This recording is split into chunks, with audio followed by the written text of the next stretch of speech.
Here in the Italian Alps, there are over 1,500 defensive positions, bunkers, tunnels, firing positions, constructed from before and during the Second World War. Some of them are inside or on top of pre-existing World War I or even older positions. These were all about access control, to be able to form a cohesive line of mutually defending and supporting positions which could then defend and deny passage from an enemy, Germany and Austria, through the few narrow passes in the Alps.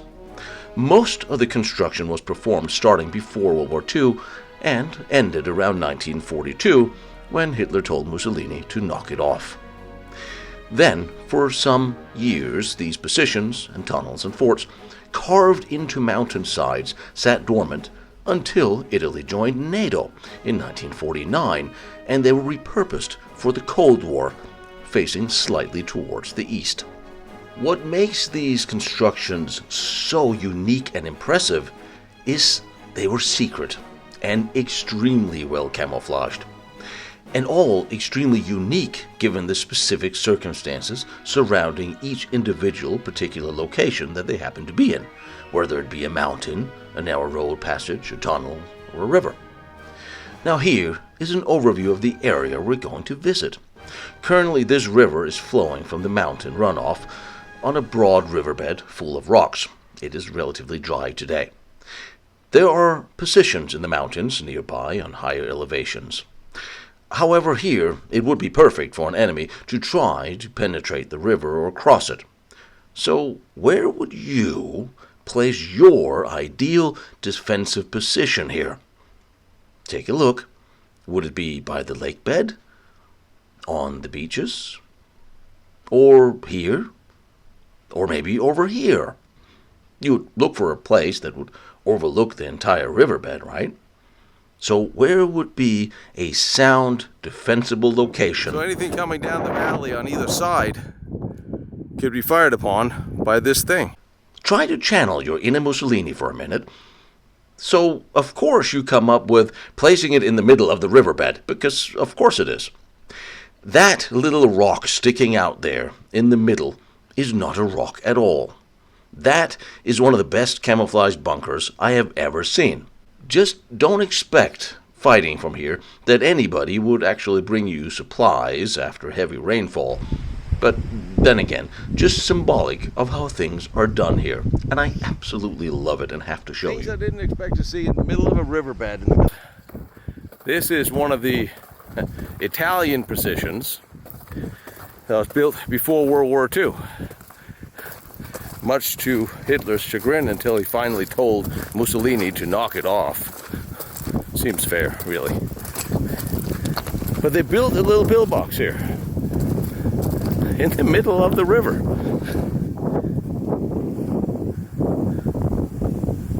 Firing positions on all sides. Here you see the folding camouflage. So this whole little island bunker was built up. All of this is fake. In the middle of a riverbed. You would think that somebody would notice all of a sudden there's a thing protruding that may or may not have some sort of logistical way to be supplied with shells. You would think not, but here we are. You see the cement behind the lids that are all open, behind the firing positions. All these would be closed or opened when firing needed to commence. This is all a fake island. It's all eroded. All this is the foundation, if you will, of this little pillbox.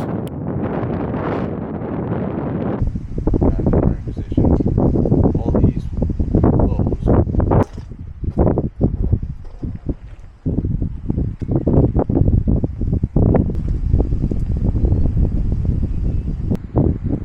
And it is in the middle of the riverbed, and you have the firing points on both sides of it, so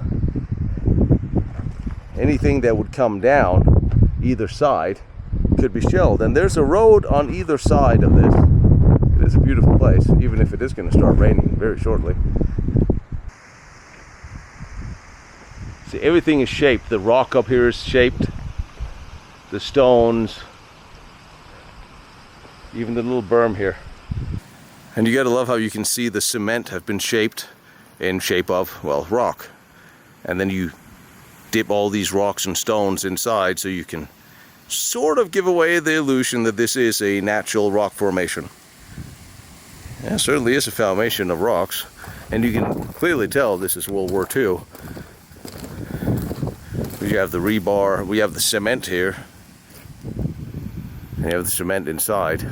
I can't wait to see this little thing from inside. I think there was even lighting here with a small hatch there.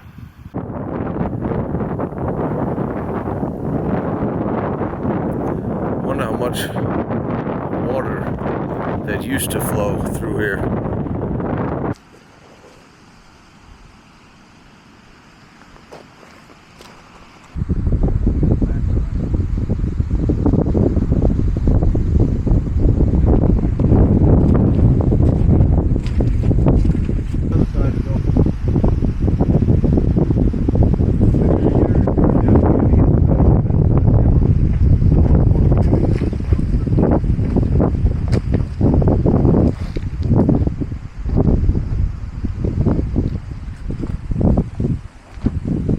This door is camouflage. The outer door is the camouflage. The inner door is the actual door.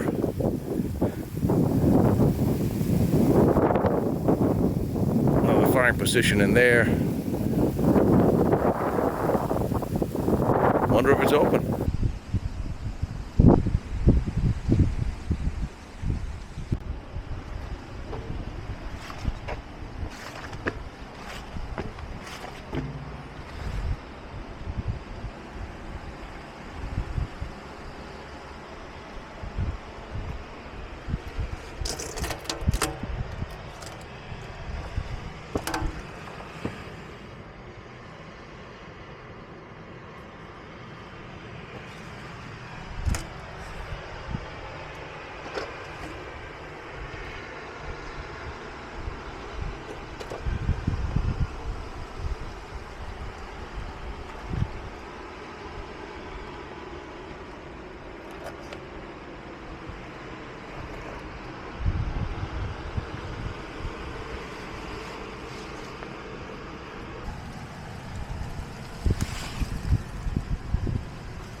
This is cement, but there's like, it almost looks like there's one heavy gun embrasure, machine gun, and one for lighting. Interesting design, I haven't seen this before. Not laid out like this. And then you have the three hatches here. These doors, see the cable will be attached inside. And then they'll be closed up on the little rollers here, or opened if they needed to fire. I'm just really impressed by the plaster camouflage here. See it over how this was made over a mesh, and the actual bunker is inside. That's only occupied by about 8,000 amps, but that's fine. So I counted, what, 4 gun embrasures? This is interesting to see. by the door. See the plaster, glass fiber. And the Italian military did use this after the World War II as well as the Cold War as part of NATO fortifications.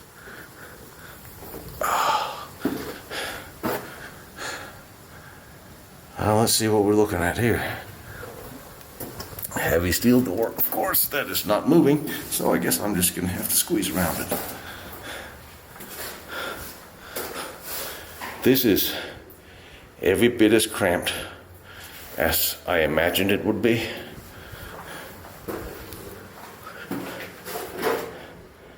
This is a very heavy steel plate and a smaller plate, but this looks like almost as an afterthought, but it is the authentic one because it has the heavy affutage for a heavy weapon here. This almost looks like the French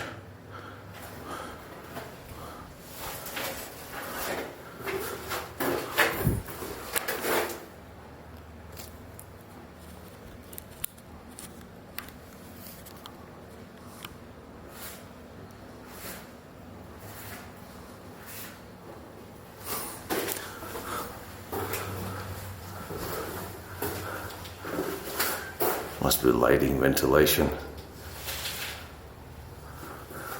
It is very, very, very tight in here. It would almost be impossible to imagine that it wouldn't be. Okay, it does open up a bit. There almost would have to have been a generator in here. Something to, in case this thing was cut off, there would have to have been some sort of energy supply, power supply, just even for emergencies.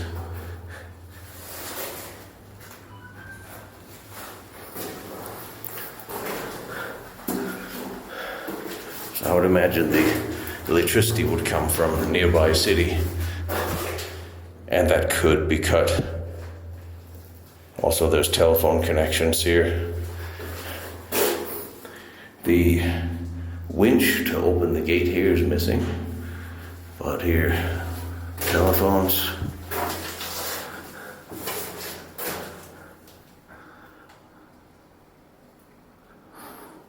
And the interesting thing is, here again, the oxygen supply, or the air supply for the crews, for when they were firing. It's very interesting that the Italians didn't ventilate the gun compartments, but they would give the crews gas masks or oxygen masks on. Must have been very uncomfortable, reduces your vision. Thank you.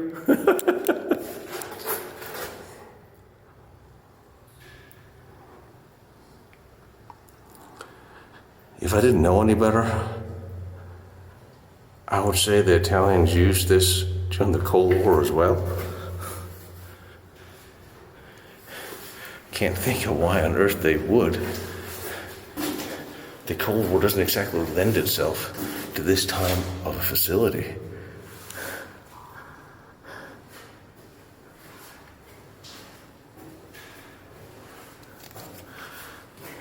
Have you seen anything with a date?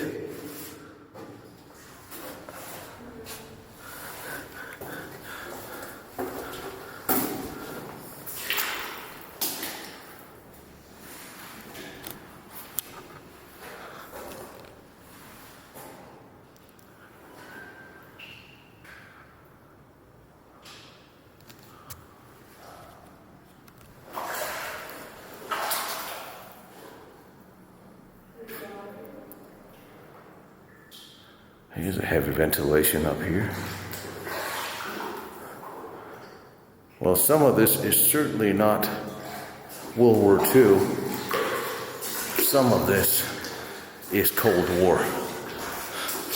So they did use this during the Cold War as well. That's almost astonishing that they would.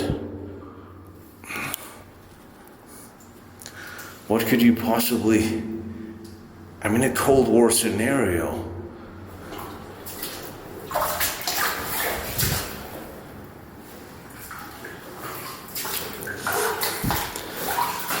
Well, I guess we don't have to worry about flushing. We are already flushed. This feels like a ship that's slightly sinking. And I was right. Here is the generator stands. There would be a couple of power plants here. And of course that air ventilator up there is definitely new. Clearly. This is well mounted. Lots of electricity.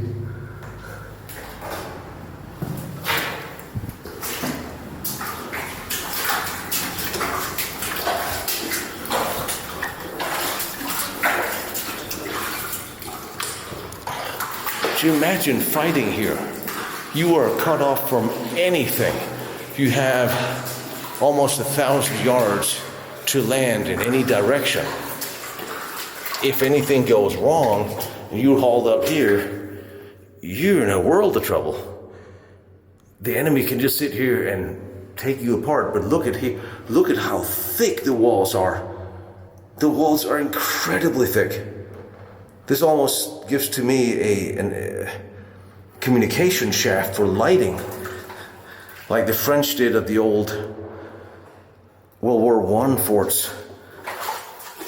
The Polish would do the same thing for the World War II bunkers, so they could have a visual communication shaft. And this is almost what that looks like. Another fighting compartment, air ventilation and all.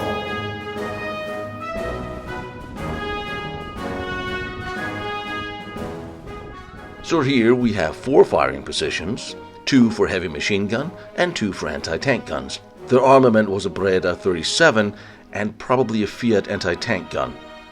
The machine guns were 8mm. And besides that, there is actually very little else I can tell you about this place.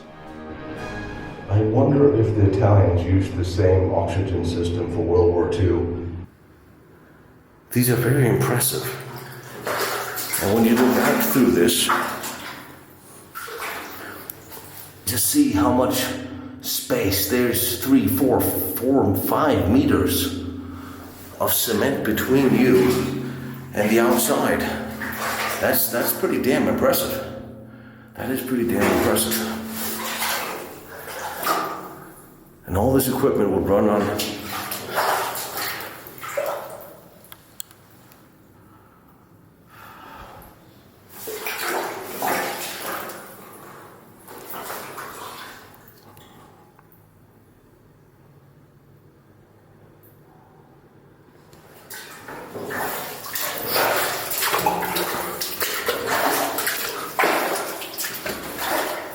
It's just interesting that these bunkers were constructed on the orders of Mussolini from 34 after the Austrians had a slight change of heart and Dollfuss was out, who was an ally and a friend of Mussolini.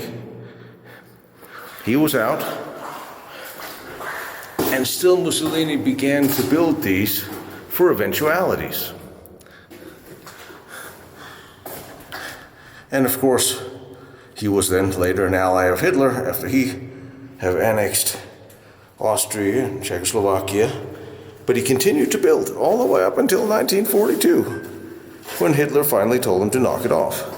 But for the Cold War,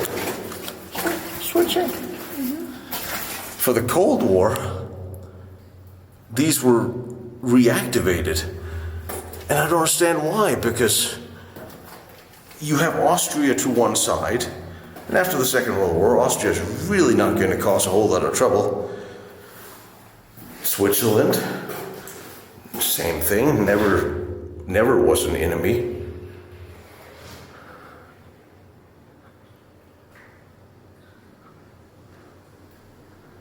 So, why reactivate these?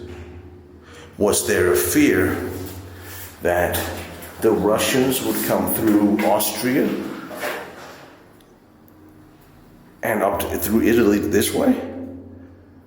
Now the pulleys, they actually go through the same hole as the cannon port. That's a little, well, And here's the hook to maneuver and here's the hook you would need to maneuver the cannon in place. It's very interesting that the pulleys go through the same holes as the cannon, because seriously, you could have built a dedicated one, couldn't you?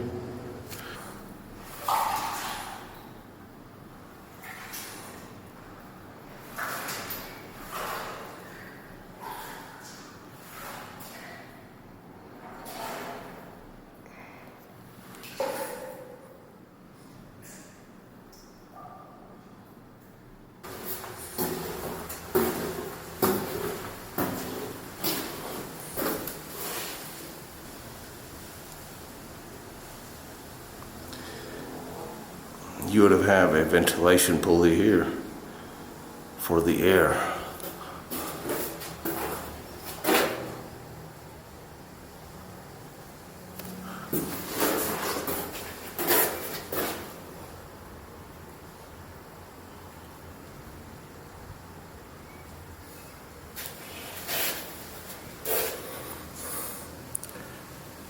What good could this have done during the Cold War? Now, the story behind why the Italians began to construct border forts against Germany again after World War I was that Austria and Slovenia was that it was not entirely clear at the time of constant political turmoil, both in Germany and Austria, who would end up in charge. And as the Austrian pro-Italian chancellor was toppled in 1932, Dollfuss, the Italians began to construct fortifications and did not stop until 1942. But it is a little snapshot of how trusting the Italian-German alliance actually was when it came to looks on the ground. And not without good reason either. As the Italians surrendered to the Allies in 1943, the Germans swiftly disarmed the Italians and took over the country entirely. Thereafter, finding huge amount of stores of munitions, weapons, planes, tanks, fuel that the Italians had begged the Germans for, which they could ill afford to give up, but had to keep their lines together, and yet the Italians had just hidden it away for themselves on a rainy day, once again confirming the German suspicions that the Italians had not exactly entered the war wholeheartedly on the fighting front. Towards the very end of the Second World War, France, now being anxious not to miss out, just giving a slight dig at the Italians, who had actually invaded France just as Hitler's armies had made absolutely certain it was a win. They now wanted to throw a few punches in that direction, and actually attacked the Italian fortifications facing her at the very end, middle of 1945, and some of these border forts were fought for and from by the Italian army, who had specially just occupied it after the war ended. Although, having been disarmed by the Germans, the Italians did manage to get arms together and put up a little fight against the French. But this is a very interesting and unknown part of World War II that I will, of course, do a special on. My name is Tino Struckmann. I run Lost Battlefields. Every year, I travel around the world to try to bring you to all the most interesting historical military locations from modern wars and the World War II special projects, battlefields, forts, fortresses, and tunnels, everything else. Things you may not be able to see or go to yourselves. Please join me on Patreon or join Lost Battlefields through the website so you get access to all my files and my notes. It really does help, and like, follow, share here on the channel if you can. That helps too.